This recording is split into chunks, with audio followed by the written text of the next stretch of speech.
दोस्तों, महिला हो या पुरुष, दोनों ही रात में इन 4 अंगों पर तेल जरूर लगाना। हम आपको एक ऐसा अंग बताएंगे जिस पर काफी लोग तेल लगाने से शर्माते हैं, और आप सभी लोग जानते ही हैं जिसने की शर्म उसके फूटे कर्म। जी हाँ दोस्तों, शरीर के इन 4 अंगों में यहाँ तेल लगाने से आपका शरीर स्वतः अपनी सारी बीमारियों को नष्ट कर देगा, यानी कि वह खुद ठीक कर लेगा। तो वह 4 अंग कौन कौन से हैं और कौन सा तेल लगाना चाहिए, ध्यान से सुनना। इस बात को, शरीर की इन 4 अंगों में से जो एक अंग है वह ऐसा अंग है जहां पर आपको तेल लगाना जरूर चाहिए। जो लोग इस वीडियो को छोड़कर जाना चाहते हैं वह अभी ही चले जाए, क्योंकि यह जानकारी बहुत ही महत्वपूर्ण और लाभकारी है। हो सके तो सारे काम छोड़कर आज अपने शरीर के लिए इस वीडियो को ध्यान से सुन लेना, क्योंकि वहां से 72,000 नाड़ियां निकलती हैं और वहीं से ही रोग की शुरुआत होती है। अगर हम उसको बैलेंस कर लेंगे तो हमेशा हम स्वस्थ रहेंगे। इसलिए आपको बिल्कुल भी शर्म नहीं करनी है। 4 अंकों में से इस अंक के ऊपर भी तेल लगाना है, सरसों का, और अभी हम आगे वीडियो में बताएंगे वह कौन सा अंग है। और दोस्तों, 4 अंकों में से एक अंग ऐसा है जहां से हमारा पूरा शरीर चलता है, और यह वाला अंग महिला और पुरुष में दोनों में ही पाया जाता है। यह वाला अंग बहुत ही महत्वपूर्ण होता है हमारे जीवन में, और यदि इन 4 अंगों में से इस पर आप रात को सोने से पहले तेल लगा लेते हो तो यकीनन आपको अपनी लाइफ में बहुत फायदा मिलेगा। आपकी रात कभी भी खराब नहीं होगी और आपको थकावट भी बिल्कुल महसूस नहीं होगी। बस तेल लगाने में बिल्कुल भी कमी मत करना। अब यहाँ पर कुछ लोग ऐसे होंगे जो हमारी बातों को हल्के में लेंगे, क्योंकि उन्हें आयुर्वेद की नॉलेज नहीं है, उन्हें ज्ञान नहीं है। इसलिए जो हम आपको बताने जा रहे हैं, शरीर के इन अंगों में आपके बिना शर्म किया तेल जरूर लगाना है। कोई भी मनुष्य हमारी बातों को बिल्कुल भी हल्के में लेने की भूल न करें। इस उपदेश को सुनकर आप अपने जीवन को सफल जीवन बना सकते हैं। दोस्तों, भगवान महात्मा बुद्ध का अनमोल विचार। एक दिन एक राजा भगवान बुद्ध के पास आया। बुद्ध के आश्रम में बहुत भीड़ थी। राजा ने भगवान बुद्ध से आग्रह किया कि वह एकांत में कुछ बुद्ध से कहना चाहते हैं। तथागत बुद्ध बोले, सर्वत्र एकांत है, यही बोलो। फिर राजा ने कहा कि मैं तथागत सन्यास लेना चाहता हूँ। बुद्ध गंभीर हो गए। वे बोले कि तुम्हें सन्यास होने के लिए दीक्षा के पहले मेरी एक शर्त पालन करना होगा। राजा ने स्पष्ट किया कि जब दीक्षा लेनी ही है और सन्यास होना ही है तो मुझे आपका सभी शर्तें मंजूर है। और फिर तथागत बुद्ध ने आदेश दिया और कहा, अपने कपड़े उतारो, अपने जूते उतारे और नग्न हो जाओ, और इसी नग्न अवस्था में अपने राज्य के राजमार्गों पर स्वयं को जूते मारते हुए चक्कर लगाकर आओ। राजा असमंजस में पड़ गया। तथागत बुद्ध यह क्या कह रहे हैं? मैं एक राजा हूँ, इस तरह से मैं नग्न होगा और नग्न होकर अपनी ही सड़कों पर कैसे खुद को जूते मारते हुए चक्कर लगाऊं? लेकिन फिर भी राजा को संतुष्ट होना था, तो उन्होंने भगवान बुद्ध की शर्तें मान ली और वे वैसा ही करने के लिए निकल पड़ा। राजा ने वैसा ही किया। वह नग्न होकर स्वयं को जूते मारते हुए राजधानी की सड़कों पर दौड़ने लगा। और यहाँ उसके चले जाने पर शिष्यों ने बुद्ध से कहा कि जब हम आपसे दीक्षा लेने आए थे तब आपने तो ऐसी कठोर शर्तें नहीं लगाई थीं।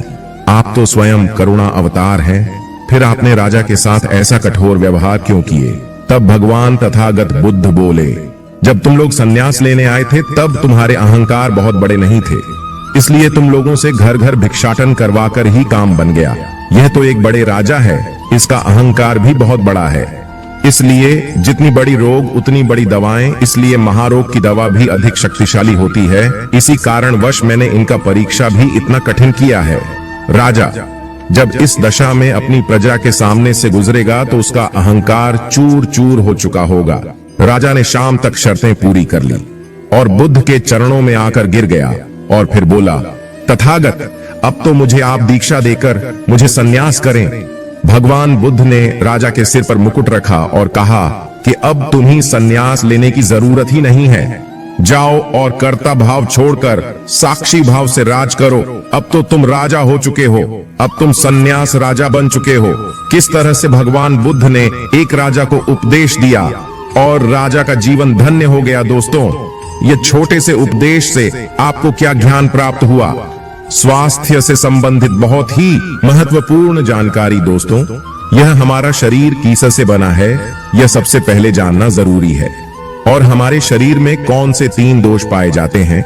हमारा शरीर 5 तत्वों से बना है और हमारा शरीर में 3 दोष पाए जाते हैं, वात दोष, पित्त दोष और कफ दोष। इसे जानना जरूरी है क्योंकि यहाँ हर एक बीमारी का कारण होता है। क्योंकि हर एक बीमारी का जरिया ही 3 दोष है, इसलिए जानना जरूरी होता है। तो आपका शरीर का सबसे महत्वपूर्ण दोष ये 3 दोष है, पित्त दोष, कफ दोष और वात दोष। अगर आपके शरीर का वात दोष गड़बड़ हो गया तो 60 से 70% बीमारी होगी।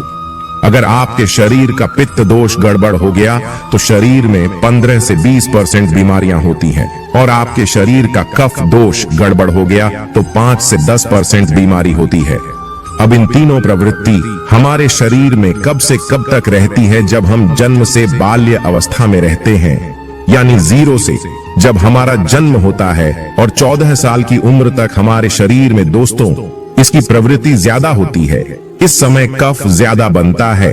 यह प्रकृति की देन है। कफ इसलिए बनता है क्योंकि हमारा शरीर ग्रो करता है। कफ बनना जरूरी है क्योंकि यह हमारे शरीर के बहुत ही महत्वपूर्ण अंग है। बस हमें यह ध्यान देना है, हम अपने बच्चों को ऐसी कोई चीज नहीं देना है जिससे उनका कफ और बढ़ जाए, क्योंकि बच्चे उस समय कुछ नहीं जानते। पेरेंट्स को जागरूक होना होगा। बस हमें अपने बच्चे को कुछ भी ऐसी चीज नहीं देना है जिससे उसका कफ और बढ़ जाए। बनाने वाली चीजें हमें उन्हें नहीं खिलाना है, नहीं तो क्या होगा, कफ से संबंधित जो 5 से 10% बीमारी है, जैसे टीबी, दमा, अस्थमा, सिजोफ्रेनिया, ये सारी बीमारियां इसकी वजह से होती है। जहां आपको ध्यान देना होगा दोस्तों, हर पेरेंट्स को ध्यान देना होगा। और दोस्तों, वीडियो में आगे बढ़ने से पहले अगर तुम में से कोई जय जय बजरंगबली जी को मानता है तो अगर सच में ही भक्त हैं, आप इस वीडियो को लाइक कर नीचे कमेंट बॉक्स में एक बार जय जय बजरंगबली लिख देना। बजरंगबली जी, जो भी भक्त कमेंट बॉक्स में जय जय बजरंगबली लिखता है तो उसके मन में जो भी मनोकामना है वह पूरी कर देना। दोस्तों, इसके बाद हम आगे वाली अवस्था में आते हैं। बाल्य अवस्था से युवा अवस्था। युवा अवस्था हमारा कब से कब होता है, जब हम 15 साल से 60 साल के बीच में होते हैं। दोस्तों, इस समय हमारा युवावस्था होता है। इस समय हमारे शरीर में पित्त प्रवृत्ति सबसे ज्यादा होता है, सबसे ज्यादा पित्त बनता है। इसलिए हमें यह ध्यान देना होगा कि हम ऐसी कोई वस्तु न खाएं जिससे हमारा पित्त बढ़ जाए। अगर हमारे शरीर में पित्त बढ़ जाएगा तो दोस्तों, हमारे शरीर में 15 से 20% बीमारियां, गंभीर बीमारियां होती हैं। इसके बाद हमारा आता है वृद्धावस्था। 60 साल की उम्र हमारा वृद्धावस्था होता है। इस समय हमारे शरीर में वात बढ़ता है और वात से संबंधित 60 से 70% बीमारियां हमारे शरीर में होती हैं। तो आपको ऐसी कोई चीज नहीं खाना है जिससे वात रोग बढ़े। तो दोस्तों, यहाँ आप समझ गए कि आपके शरीर में 3 दोष का क्या रोल है। इसलिए इन 3 दोष संबंधित जो भी जानकारी जहां से मिले, जैसे मिले, उसे हासिल कर लीजिए और हासिल करके अपने जीवन में उतारें। कारण को हटा दीजिए और इन 3 देशों में क्या खाना है, क्या नहीं खाना है, इसका हमेशा ध्यान रखना है। इस दोष को बढ़ाने वाली चीजें कभी मत खाएगा। अब 3 दोष के बारे में जान गए। अब यह जानिए, आपका शरीर 5 तत्वों से बना है और इन 5 तत्वों में प्रोटीन, विटामिन, सारे तत्व आते हैं। अब इस 5 तत्वों में और 3 दोषियों में जो भी कमी आती है तभी आपका शरीर बीमार होता है, अन्यथा आपका शरीर बीमार नहीं होता। अब आप समझ गए आपका शरीर बीमार होने का क्या कारण है। जैसे कुछ लोग रोते हैं दोस्तों, भगवान ने हमें यह कष्ट दे दिया, भगवान ने हमें यह बीमारी दे दिया, हमें गैस्ट्रिक अल्सर हो गया, हमें थायराइड, ब्लड प्रेशर, शुगर हो गया। क्यों हो गया? भगवान ने नहीं दिया, आपने खुद पाला है। जब आपको प्रकृति कहता है कि खाना खाने का नियम पालन करिए, पानी पीने का नियम पालन करें, इस प्रकृति का नियम पालन करिए, तो आप क्यों नहीं कर रहे हैं? जबकि हमारा शरीर उसी तत्व से बना है, प्राकृतिक तत्वों से ही तो बना है। हमारा शरीर भी पानी से ही तो बना है, खाने से ही तो बना है, पोषक तत्वों से ही तो बना है। ये सारे नियम का आपको पालन करना होगा। अब जब यह हमारा पित्त दोष कह रहा है कि ये चीज नहीं खाइए पित्त और बढ़ेगा, तो आप उसे क्यों खाते हैं? पिज्जा बर्गर आप क्यों खाते हैं? चाय आप क्यों पीते हैं? चीनी आप क्यों खाते हैं? जब आप ये सारी चीजें खा रहे हैं तो आपके पेट में एसिडिटी बनेगा, आपके पाचन तंत्र बीमार पड़ेगा। तो जब आपका पाचन तंत्र बीमार होगा तो कुल तमाम बीमारियां आपको आएगी। ये तो आप खुद कर रहे हो ना, ब्रह्मांड नहीं दे रहा है, भगवान नहीं कर रहा है, आप इसे खुद जाने अनजाने में कर रहे हैं। हम अपने मन को, अपनी जीभ को कंट्रोल नहीं कर पा रहे हैं। तो दोस्तों, ये सारी चीजें आप छोड़ दीजिए। अब दोस्तों बात करते हैं हमारे शरीर में तेल कौन सा लगाना चाहिए, कहां पर लगाना चाहिए, उस पर जानते हैं। समझ गए आपका शरीर निर्माण कैसे होता है? इसे सुरक्षा करना आपके हाथ में है। इसकी सुरक्षा आप खुद करिए। शरीर की 4 महत्वपूर्ण अंग है जिससे आपके शरीर की सारी नसें जुड़ी हुई हैं। दोस्तों, पहला पैर का तलवा, दूसरा है आपकी नाक और तीसरा है नाभि, चौथा है आपका सिर। ये 4 सबसे महत्वपूर्ण अंग है और इन चारों जगह पर आपको तेल लगाना है। दोस्तों, बस यह ध्यान देना है कि आपको कब लगाना है और कैसे लगाना है, बस ये ध्यान देना है। रोज सुबह जो मॉर्निंग वॉक करता है नंगे पैर जमीन पर या फिर हरी घास पर, तो उसकी आंखों की रोशनी कभी कम नहीं होती। इसलिए आपको पैर के तालू में शुद्ध तेल लगाना है। तो पैर के तालू पर यही शुद्ध सरसों का तेल लगाना है।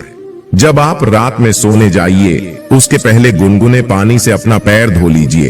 पैर धुलने के बाद बढ़िया से उसे साफ कर लीजिए, सूख जाए। दोस्तों, जब आप बिस्तर पर लेटे हैं, अगर आपकी पत्नी है तो आप अपनी पत्नी से तेल दोनों पैर में थोड़ी देर मालिश करवा दीजिए, नहीं तो आप अपने हाथ से ही मालिश कर लीजिए।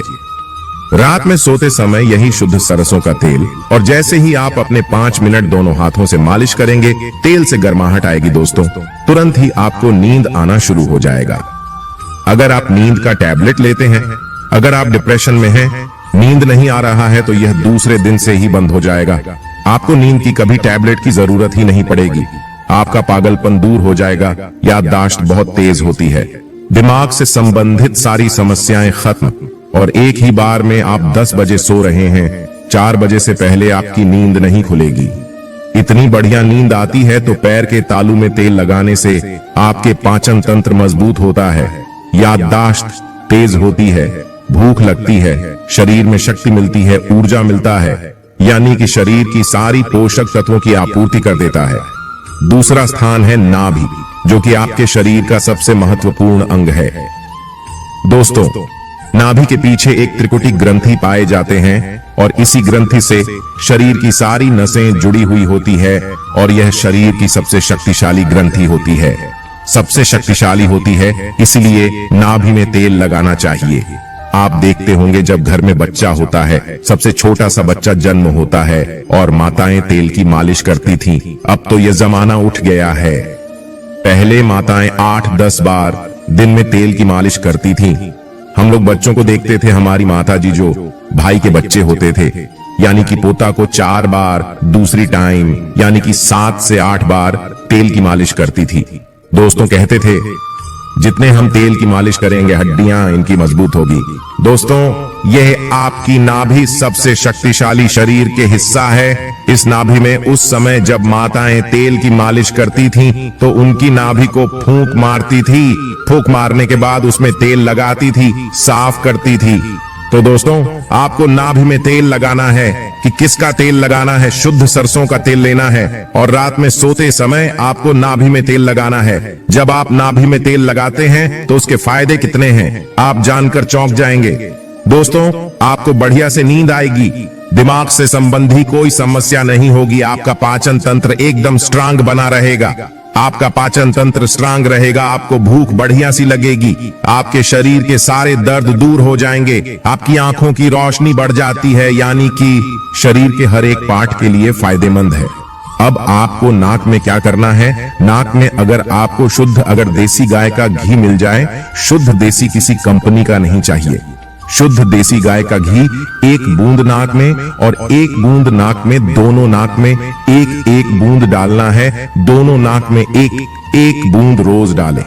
इसके इतने सारे बेनिफिट्स है, वह बेनिफिट्स मैं यहां पर गिनाते गिनाते थक जाऊंगा। दोस्तों, आपका पागलपन दूर हो जाएगा। किसी के अंदर पागलपन है, पागलपन की दवा चल रही है तो दोस्तों 3 से 4 महीने के अंदर पागलपन की दवा बंद हो जाएगी। आपके कान के पर्दे में छेद है तो कान के पर्दे का छेद बिना ऑपरेशन के ठीक हो जाएगा, सिर्फ 3 से 4 महीने में। बाकी कोई दवा ऐसे नहीं बनी जो आपको ठीक कर दे। आपको नींद की समस्या है, नींद की समस्या दूर हो जाएगी। याददाश्त कमजोर है, याददाश्त आपकी तेज हो जाएगी। शरीर में कमजोरी है, शरीर की कमजोरी दूर हो जाएगी। जुकाम आपको कभी पूरे भविष्य में नहीं होगा। जुकाम, सर्दी, खांसी, नाक से संबंधित जितने भी बीमारी है आपको नहीं होगा। अब एक बात और है, जहां से आपका शरीर पूरा ब्रेन जुड़ा हुआ है, आपको अपने सर में सरसों का शुद्ध किसी कंपनी का आप मत लीजिए। ये शुद्ध सरसों का तेल आप अपने सर में लगाइए। जैसे ये शुद्ध सरसों का तेल आप अपने सर आसानी से इसे थपथपा पाएंगे। दोस्तों, नींद आना आपको शुरू हो जाएगी तो आप खुद देखिए नींद लाने में कितने रोल है। तो दोस्तों, आपको सिर में तेल लगाने से सोते समय कितने सारे प्रॉफिट है। आपका जो बाल है, बाल पक रहा होगा वो भी रुक जाएगा। आपको नींद बढ़िया से आएगी, इतनी बढ़िया से आएगी कि क्या बताएं।